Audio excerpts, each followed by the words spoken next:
I was in a pretty dangerous lifestyle. Right. And sailing is so much better. Right. Hey, How Not to Sailors, Bradford Rogers here, author of How Not to Sail. I'm here at Treasure Island Beach while the boat's up the street getting a little maintenance done. Meanwhile, as promised, this week I have some exclusive footage of Bob bitchin' from my first audio podcast. As you can imagine, I didn't use the video in the audio podcast, which is why I present it to you today. This is an awesome clip of Bob telling us about how he got into sailing and how it saved his life. Be sure and hit that subscribe button and click the notification bell so you don't miss the next great stuff coming up, including a t-shirt giveaway. Meanwhile, here's Bob. So tell us about the day you first fell in love with sailing.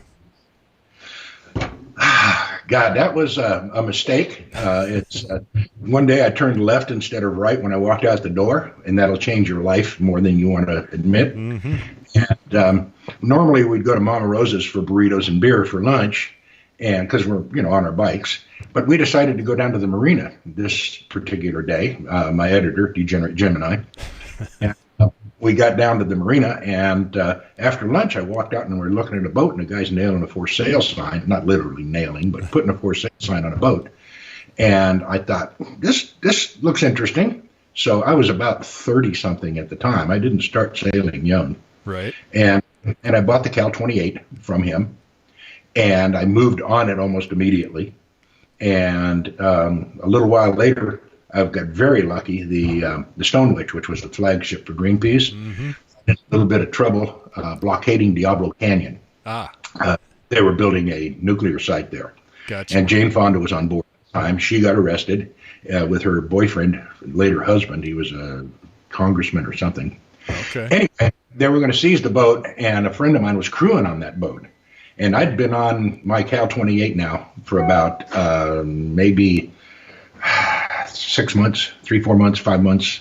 And I just teaching myself how to sail. I would just motor out of the harbor with the outboard. And because I didn't want anybody to see me being stupid, in the harbor, I'd go out there, raise my sails, and then I'd practice pulling up against these buoys. They had these 50-foot buoys that were for the oil tankers off of it. And I just practice side tying to these tankers so I could learn how to use my boat and not look silly. Right.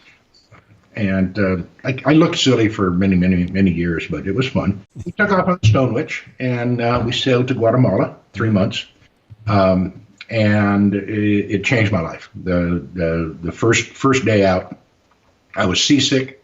Second day, I was seasick, wanted to die.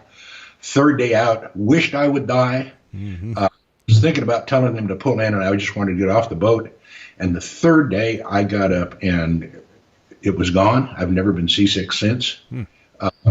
It took 3 days to get over the seasickness. And all of a sudden, I realized the life of being out at sea for days and weeks at a time was so phenomenal that I quit doing drugs, and it probably saved me. Right. So, more people should try sailing. And well, yeah, it'll save your life if you're into the lifestyle that I had been in previously. As you can tell by some of this stuff, I was in a pretty dangerous lifestyle, right. And sailing is so much better. Right. All right, I'm going to go inside, get some coffee, and edit this mess before my hands freeze off. But meanwhile, make sure you hit that subscribe button and click the notification bell so you don't miss a thing. Here's another video, by the way.